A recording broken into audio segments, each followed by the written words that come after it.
different. All right, let's watch Historia Civilis. Can monarchs commit crimes? I want to talk about one of the most... This is a based and labor-pilled leftist historian channel that a lot of people are very upset about. Why are they upset at him? Because he did the history of work and the history of labor recently, and a lot of people were like, how dare you do that?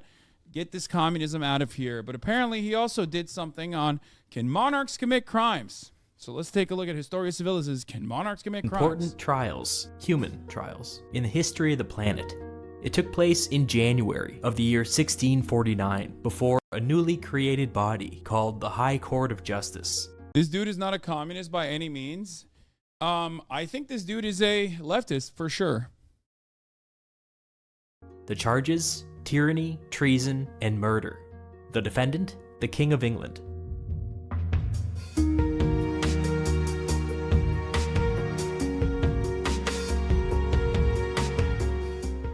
This trial helped to write the legal doctrine of popular sovereignty, which is the idea that political legitimacy emanates from the people.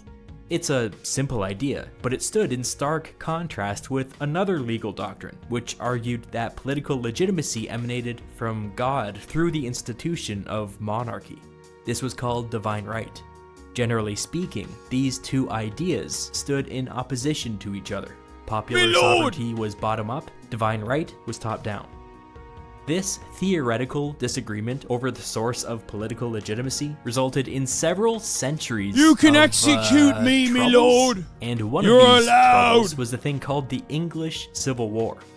The capstone to the English Civil War was that thing I want to talk about. The trial of Charles I, King of England, Scotland, and Ireland. Trial of the century doesn't begin to describe it. This would be the trial of the millennia. Micro F, me lord! But in order to fully appreciate what was to come, some context is required. The English Civil War is notoriously complex. Some would say boring, but I would say complex. I promise to be brief. King Charles I, separately and simultaneously the King of England, Scotland, and Ireland, believed that political legitimacy emanated from God and manifested through the crown, divine right. A consequence of this belief is that Charles saw other sources of political power as a diminishment of his own royal authority. He therefore did everything in his power to reign without ever consulting with Parliament. This was tricky, because without the consent of Parliament, you couldn't tax the people of England. To compensate for this, the king raised revenue in a number of creative ways, such as diverting money that was intended for the navy, as well as arbitrarily demanding loans from the nobility, and throwing them in prison when they refused. This was exactly as popular as you might think. In time, Scotland rose in rebellion. At last, after avoiding Parliament for 11 long years, Charles was forced to, in his eyes, diminish his royal authority by asking them for funds to raise an army. Parliament was furious. Instead of giving the king his army, they went right for the jugular. They outlawed his creative means of raising revenue, and then charged some of his closest political allies with treason. A short time later, Ireland rose in rebellion. Parliament then took things up a notch and tried to take control of the military away from the king. For Charles, this was the final straw. He ordered 5 of the most radical members of Parliament arrested. Parliament refused to give up their own, and there was a standoff. When they asked the local militia to seize the capital, the king fled north, and England was engulfed in a civil war. The fighting dragged on for 4 years, leading to an unprecedented level of mobilization. The English Civil War became, and remains, the deadliest conflict in English history, twice as deadly as World War I on a per capita basis. An entire generation of men and women were profoundly radicalized by this event. Charles was eventually forced to flee up into Scottish-occupied territory, where he was captured and then handed over to Parliament. The king escaped and fled to the Isle of Wight, where he was captured for a second time.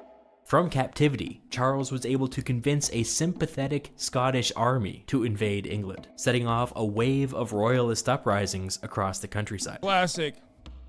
Let's pause here, because this would become an Classic Scottish L. Important point. After the people of England suffered World War I-sized casualties, the King of England turned around and asked another country to invade. To the already radicalized English people, angry doesn't begin to describe it. Their own king had just stabbed them in the back. At great cost, the parliamentarians fought what was basically a second civil war, eventually defeating the Scots and quelling the uprisings. That brings us up to September of the year 1648. Parliament had just won 2 civil wars, and the king was imprisoned on the Isle of Wight.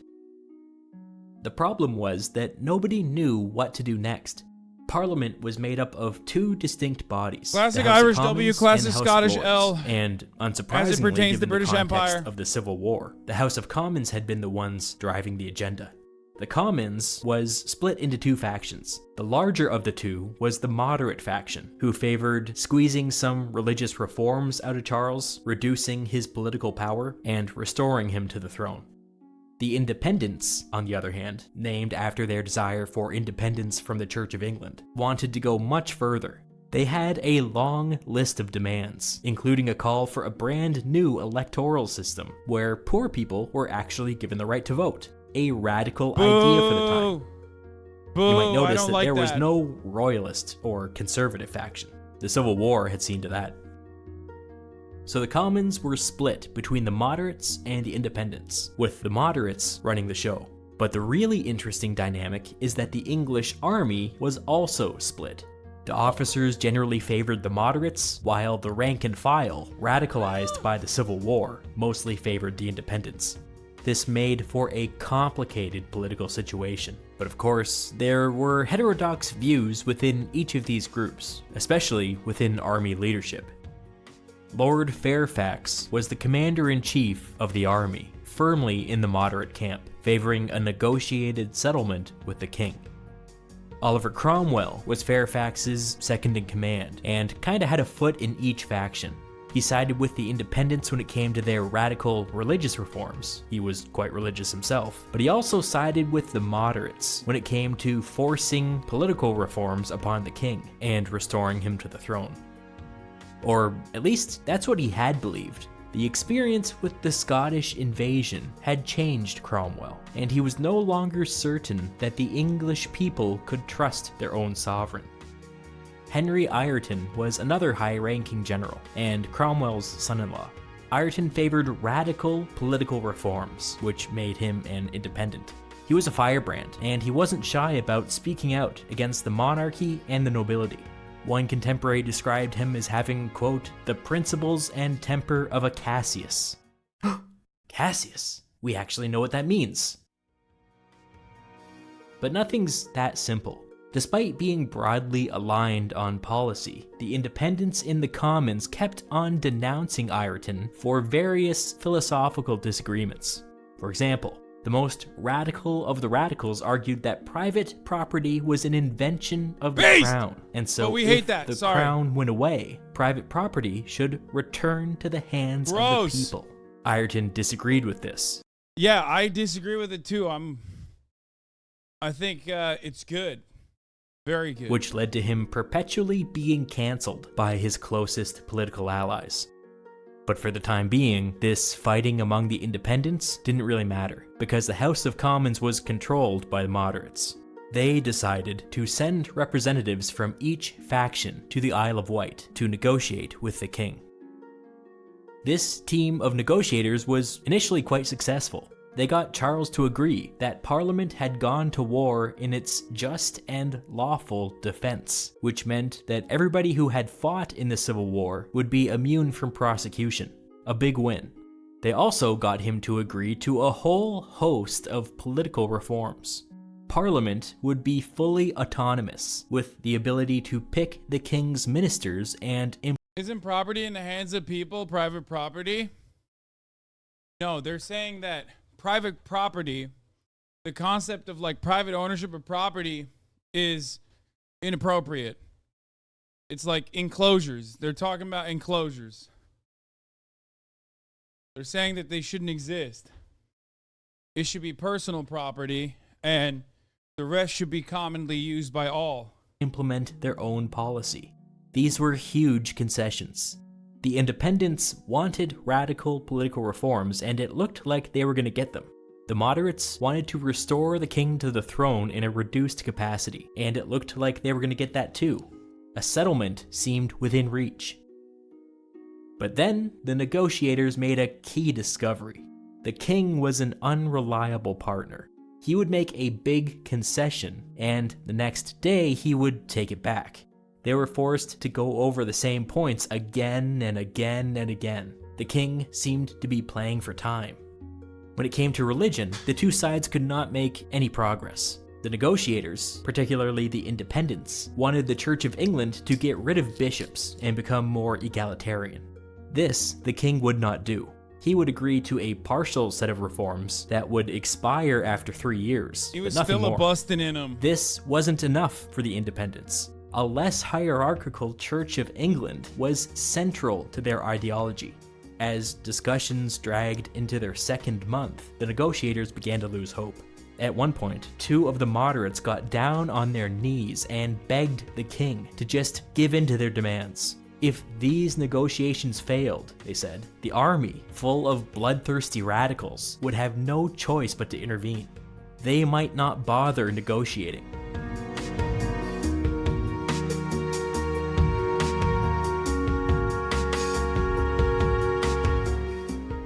While this was going on, Ireton was urging the higher-ups within the army to break off negotiations and arrest the king.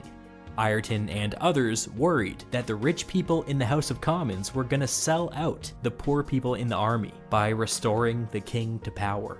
Ireton found some support among the officers, but Fairfax, an aristocrat himself, remained steadfastly moderate. In frustration, Ireton began going around and gathering public support for a long list of radical demands, which included putting the king on trial, abolishing the monarchy, and replacing the House of Commons with something else that better represented England's poor. He was quite successful. Public opinion began to shift, and the idea of putting the king on trial became quite popular, especially within the army. Fairfax and his moderate allies started to become nervous. After several days of debate, they decided to speed things along by presenting their own list of demands to the king. What they wanted was basically a military dictatorship, with the king's 8-year-old son on the throne as a puppet. Charles did the right thing and flatly turned them down. This was a big deal. Fairfax had just stabbed the negotiators in the back. When news broke, the House of Commons and the army were immediately at each other's throats. Events were moving quickly now. If the House of Commons came after the army, things might devolve into a third civil war. Caught between a rock and a hard place, Fairfax did the politically savvy thing and publicly threw his support behind the radical independents in the House of Commons. The moderates were now caught between the independent minority and the army. They agreed to vote on some of the more radical independent demands, like putting the king on trial, but then they delayed and delayed and delayed again. It quickly became clear that the moderates were playing for time. The negotiators on the Isle of Wight were days from an agreement. On December 1st, Fairfax made his move. A bunch of soldiers showed up on the Isle of Wight with orders to bring the king to the mainland. The negotiators protested, but they had no means to resist. Fairfax had seized the king. On the next day, the army marched on London. When the House of Commons learned what was happening, the most moderate of the moderates packed up and fled the city. Fairfax had a tiger by the tail here. He was personally a moderate, but his army was out for blood. He believed that if he moved quickly and forced a harsh settlement upon the king, he might be able to save the monarchy. Maybe. If not, the nobility might be next. Revolution was in the air. Kai is back. Within days, Fairfax had occupied the capital. On the morning of December 6th, a bunch of soldiers, led by a guy named Colonel Thomas Pride, posted up just outside the House of Commons. When members of Parliament started showing up, Pride checked their names against a list and refused to let any of the moderates inside. Things got out of hand pretty quickly. Some of the members tried to force their way into the building, at which point they were arrested by Pride's men and taken away. This event is known to history as Pride's Purge. In total, over 200 members were expelled from the House of Commons, including 45 who were arrested. Many of those who were turned away saw the writing on the wall and fled the city. This new, purged House of Commons was less than half of its original size. People were terrified, and many feared that the purges were not over. In the weeks that followed, most people stopped showing up to the Commons, a legislative body that had once had approximately 500 members. I feel like this seems way better than January 6th. Now met with sometimes as few as 40. The army had pulled off a coup d'etat. Critics of this new legislative body called it the Rump Parliament, and the name I guess stuck. the difference is, like, you gotta have the army. Can't be pulling a January 6th with a bunch of HVAC business owners and petite bourgeois. You gotta have the army on your side. But here's the thing. Fairfax did not order Colonel Pride to do this. Pride was acting on Ireton's orders. Fairfax was furious. This was not what he wanted. His plan had backfired. When Cromwell, Fairfax's second-in-command, voiced his support for Pride's purge, Fairfax had no choice but to follow suit. He had effectively lost control of his army. The radicals were running the show now, and they were looking to Cromwell and Ireton for leadership. This new Rump Parliament, finally free of moderate influence, immediately got to work. On January 1st, 1649, they passed a bill establishing a new 135-member tribunal called the High Court of Justice. This body would be empowered to put the king on trial, with its members acting as both judges and jury. Fairfax, Cromwell, and Ireton were all appointed to the tribunal, with the rest being split between radical independents from the Commons and officers from the army. The legislation also called for a Lord President of the High Court of Justice, who would be responsible for the day-to-day running of the trial. They first went to some of the top legal minds in England, who explained to them that what they were proposing was almost certainly treason. They later found a local judge by the name of John Bradshaw, who openly favored abolishing the monarchy, and appointed him to the role. But there was a problem. The House... They found a phony Jack Smith, brother. They found a Trump-hating clown, okay? Another classic Biden judge, okay? That's what they did. But his wife did I bet his wife at the time did documentaries against the king. I bet she wrote manuscripts on papyrus paper that went against the common divine rights of the king. I do declare, quite shocking behavior. This is treason. Parchment paper. By God, for shame. House of Lords, which was made up of prominent members of the church and the nobility, refused to ratify the creation of this tribunal. On January 4th, the Rump in the House of Commons passed a resolution declaring that all legitimate political power flowed from the people, which meant that the House of Commons had Derek Evans is storming the castle. the right to exercise full sovereign authority over all of England. Popular sovereignty. Now things were really cooking. According to the Rump Parliament, the House of Lords and the King were politically irrelevant. Anything passed through the Commons became law. When the king learned what the Commons had done, he said in utter disbelief that no law existed under which a king could be charged with a crime. He was right, but it didn't matter. They would put him on trial anyway. Wow. On January 8th, It's cool that Donald Trump, January 8th, by the way, 2 days after January 6th, just saying, it's cool that Donald Trump is trying to reverse that, you know? Couple centuries of tradition. Donald Trump's like, actually, you should be able to have the divine right of kings if you are elected as president.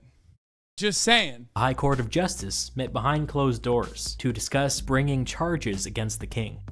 By now, it was clear that Fairfax had lost control of his army, and from this point forward, he rarely attended meetings. Cromwell was in charge now. King Charles had asked a Scottish army to invade England, and so the tribunal started things off by throwing around the word treason. Nike socks. One member, named These are Sidney, Adidas caused a socks, bit of a panic when he explained to the group that a king Almost could fell. not commit treason, because the technical definition of treason was violence against the king. And even if that wasn't true, the High Court of Justice had been established illegally, without the consent of the House of Lords. Cromwell, when he heard this, burst out in anger. "I tell you, we will cut off his head with the crown on it." Sidney responded, "I cannot stop you, but I will keep myself clean from having any hand in this business." Bitch. The tribunal pushed forward without Sidney. It was not immediately clear what kinds of crimes a king could be guilty of, and over several days they discussed every conceivable scenario. They considered charging the king with the murder of every person killed over the course of the Civil War. They considered charging him with gross incompetence for the mismanagement of the English Navy. They considered charging him with the murder of his own father, the former king. This was a totally made-up thing, but it was convenient for their purposes because it actually met the technical definition of treason. After agonizing over these questions, the tribunal agreed on a specific set of charges that accused the king of being a tyrant, a traitor, and a murderer who sought to subvert the fundamental laws and liberties of the nation. As an olive branch to the moderates, the tribunal agreed to limit themselves to actual crimes that had taken place during the Civil War. Nothing about the king murdering his own father. These charges hinted at some fundamental questions. Could a king commit treason against his own kingdom? Where did political legitimacy come from? If the people rejected their king, was he still a king? These questions will be answered with the trial of King Charles I. Chat, why did you guys send me this and not like the actual video of the trials, man? God damn, that's a 20-minute video. I'm never doing this again. I mean, I love Historia Civilis. He's great, but I'm literally never watching this again. I'm never listening to anything that you silly Billy send me ever again, dude. That is insane. A 20-minute build-up?